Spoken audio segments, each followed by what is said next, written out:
Sisimulan natin ang kwento sa probinsya ng Banawe. Si Oscar, kasama ang kanyang may bahay na si May, ay namuhay ng payak sa kanilang lugar. Ang taong ito ay labis na nagpapahirap sa kanila. Sa maghapong kanilang pag-aani ay kumita lamang sila ng 40 pesos. Hindi sapat upang makabili ng kanin na may kasamang ulam. Napag-usapan nila na lumuwas ng Maynila at doon ipagbakasakali ang kanilang naipong pera. Wala mang katiyakan ay lakas loob silang bumahe. Pagdating sa Maynila ay una silang pumunta sa Peso kung saan makikita ang mga kumpanya na naghahanap ng mga trabahador. Dito ay may nakausap siyang lalaki. Napag-alaman niya din mula dito na matutulungan siya nito na makahanap ng matutuluyan sa murang halaga. Pagdating sa abandonadong kondo ay hiningan sila ng 2,000 para sa upa sa kwarto. Nakiusap si Oscar na 1,200 lamang ang pera at baka pwedeng iyon na lang muna. Sa awa ng dalawang lalaki ay pumayag na ito sa halaga. Masayang masaya naman ang pamilya, sa wakas ay may siguradong matutuluyan na sila. Kinagabihan ay lumabas ang pamilya at ipinasyal ng mag-asawa ang kanilang mga anak. Labis-labis naman ang ngiti ng bawat isa sa kanilang mga nakikita. Kinabukasan, sinubukan ni Oscar na maki-side hustle sa kalsada. Nagtrabaho ito bilang kargador, ngunit sa kasamaang palad, ang napasukan niya ay hindi nagbibigay ng perang pasahod kundi panglamang tiyan lamang. Ang kamalasang ito ay nadugtungan pa ng ang kanyang mag-ina ay binulabog ng isang hindi kilalang lalaki at pinalaya sila sa kanilang inuupahan. Napilitan sila na magpalipas ng gabi sa kalsada kasama ng mga pulubi na natutulog sa bangketa. Kinabukasan, patuloy na naghahanap ng matutuluyan ng pamilya. Napadpad sila sa isang abandonadong bahay at lote. Nakita sila ng isang squatter din na babae at tinuro sa kanila ang isang bakanting bahay at sinabing maaari nilang ukupahin iyon. Bukod pa doon ay binigyan ng babae si May ng isang calling card at sinabi nitong matutulungan siya nito. Pinuntahan ito ni May at dito ay napag-alaman natin na ang nasa calling card pala ay isang nagmamay-ari ng isang bar. Ayaw siyang tanggapin ng manager dahil sa nagbe-best friend pa si May. Ngunit nagmakaawa ang babae kung kaya pinalusot ito ng babae at tinanggap bilang isang dancer ng club. Samantala si Oscar ay nakitaan ng isang tattoo at agad na pinatawag sa opisina na kanyang ina-applyan. Naging daan ito upang mas mapadali ang pagtanggap sa kanya sa trabaho. Okay. Gusto ko to. Ayan. Naging masaya si Oscar sa kanyang pag-uwi, ngunit napalitan ito ng lungkot at awa sa asawa nang ibalita nito na nagtatrabaho na rin ito bilang isang GRO sa isang bar. Dahil sa hirap ng buhay ay tinanggap na lang nilang mag-asawa ang pangyayari sa kanila. Unang araw sa trabaho ay pinag-report si Oscar sa kanilang pinaka-captain. Tinatawag nila itong Laughing Mafia.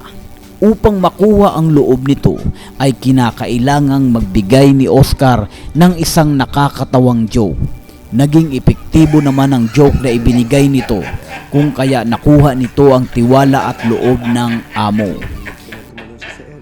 Ipinaliwanag sa kanya ni Ong na ito na ang huling punta niya sa opisina ni Laughing Mafia. Hindi sila tinutulutan na pumunta at pumasok sa data center. Pwera na lang kung sila ay maipatawag muli dahil sa nakawan o hold up. Napansin din ni Ong na gusot-gusot ang damit ni Oscar kung kaya kinuha nito sa drawer ang uniforme nito at ibinigay sa katrabaho. Labis naman na natuwa ang ating bida dahil sa kabaitan ng kanyang bagong partner. Habang nasa unang biyahe sila, maraming mga ipinayo at itinuro si Ong sa kanyang bagong kapartner. Pabalik na sila nang may napansin si Ong na sumusunod sa kanila. Inutusan nito si Oscar na magpaikot-ikot sa bloke upang ipaalam sa mga nagbabadya ng masama na alam nila ang plano nito. Nang mapagtanto ng sumusunod sa kanila na conscious sila, ay tuluyan na itong lumayo. Gabi, itrinit ni Ong ang kanyang buong team sa isang beer house. Dahil di naman sanay si Oscar uminom, ay ito ang kauna-unahang nagsuka at sumama ang pakiramdam. Kinabukasan, muling sumabak sa trabaho ang ngayon ay magkaibigan ng si Oscar at Ong. Isinama ni Ong si Oscar sa kanilang bahay at niyaya na doon maghapunan. After nilang kumain ay dinala naman ni Ong si Oscar sa isang apartment at sinabing magmula ngayon ay doon na itira ni Oscar ang kanyang pamilya. Tuwang-tuwa naman ang pamilya ni Oscar nang makita na meron na silang disenteng matutuluyan ngayon. Kinabukasan, isang American rapper ang naging kliyente nila. Isa itong sindikato, ngunit wala silang pakialam basta't gagawin lang nila ang kanilang trabaho. Habang nasa panahon sila ng trabaho, ngayon ay napagtantunan ni Oscar kung gaano kadelikado ang kanilang gampanin. Pagkabalik ng sasakyan, ay sinabi ni Ong na iniisip nitong balikan ang grupo at magpapasabugi ng mga ulo nito upang mapunta sa kanila ang pera. Nagulat naman si Oscar sa sinabi ni Ong, ngunit sa laki na ng utang na loob niya dito ay hindi na lang siya naimik. Pagkatapos nito, huminto ang sasakyan nila sa isang medyo liblib na lugar. Bumaba si Ong at sinabi nito kay Oscar na anuman ang mangyari ay wag na wag itong bababa ng sasakyan. Biglang may humintong kotse at lumabas ang tatlong kalalakihan na tila mga goons. Pumunta ito sa direksyon na nilakaran ni Ong. Nag-alala si Oscar sa kapartner kung kaya niradyohan niya ito, ngunit ang radyo ni Ong ay naiwan lang din sa kanilang sasakyan. Walang pagpipilian. Bumaba si Oscar na dala ang rifle. Natagpuan niya ang mga goons at agad na tinutukan ng barilang isa't isa. Inawat naman ni Ong ang magkabilang panig. Dito ay napag-alaman ni Oscar na ang mga goons ay mga kasabwat ni Ong sa pinaplano nito. Planado na ang lahat, ngunit ngayon palang malalaman ni Oscar ang lahat at kasama pala siya sa plano. Panuorin natin ang video na to. Mo at buong pag-asa mo'y nakalagak doon lang sa loob ng kahon na yon, na mismong nasa paanan mo lang pero di mo mabuksan dahil wala sa iyong susi. Huwag ka nang kumantra. Wala kang boses niya. Alam mo, hindi kita kilala. Ha? Kumilatis ng tao kong trabaho ko. Alam mo bang nasa listahan na kita bago ka pa lamang na-interview? Ano ka? Alam ko kung taga saan ka. Kilala ko ang pagkatao mo kung anong sitwasyon mo. Sige. Tangina Oscar, huwag mo kung hindi tayo mag-isip ka. Kung ayaw mong makulong kasamang pamilya mo. Alam mo, binayaran ko yun ng cash sa loob ng 1 linggo. At alam mo kung anong nilagay kong pangalan? Ha? Oscar Puking Pinang Ramirez, at nandun sa bahay na yun yung kahon ng pera. At pulis ako! Puta na! Ang plano ay hindi nasunod dahil si Ong ay binaril ng isa sa mga kaaway nito. Kung kaya mag-isa si Oscar ngayon na nag-report at naging postman para sa asawa ni Ong. Sa bahay ni Ong ay sinubukang akitin ng babae ang ating bida. Ngunit tumanggi ang ating pangunahing karakter. Nagalit ang babae at sinabi nitong alam niya na may ninakaw si Ong at alam niyang alam ni Oscar kung nasaan ito. Nagbanta rin ito na isusumbong sa kanilang opisina.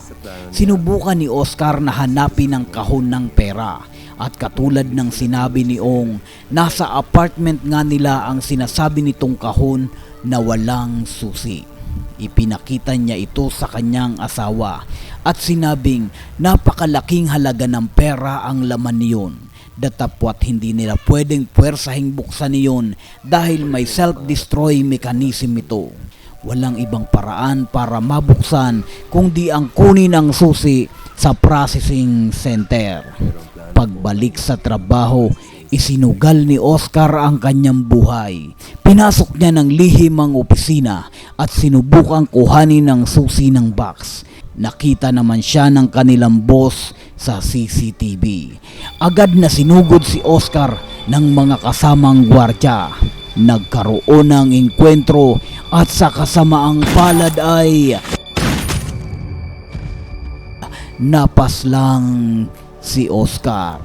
Sa katapusan ng pelikula ay mga gamit na lang ni Oscar ang naiuwi nito sa pamilya. Nang tingnan ng asawang si May ang kwintas nito ay doon niya napagtanto na na-duplicate ni Oscar ang susi para sa box. Pinagawa niya ito sa mangsususi at magmula noon ay naging mayaman na ang pamilya ni Oscar.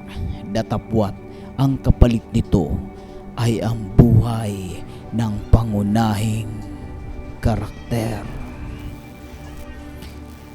At dyan natin tinatapos ang ating video mga kaibigan. Muli, huwag kalimutang mag-like, mag-subscribe at pakipindot na rin ng bell.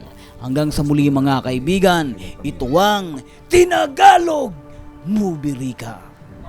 Goodbye.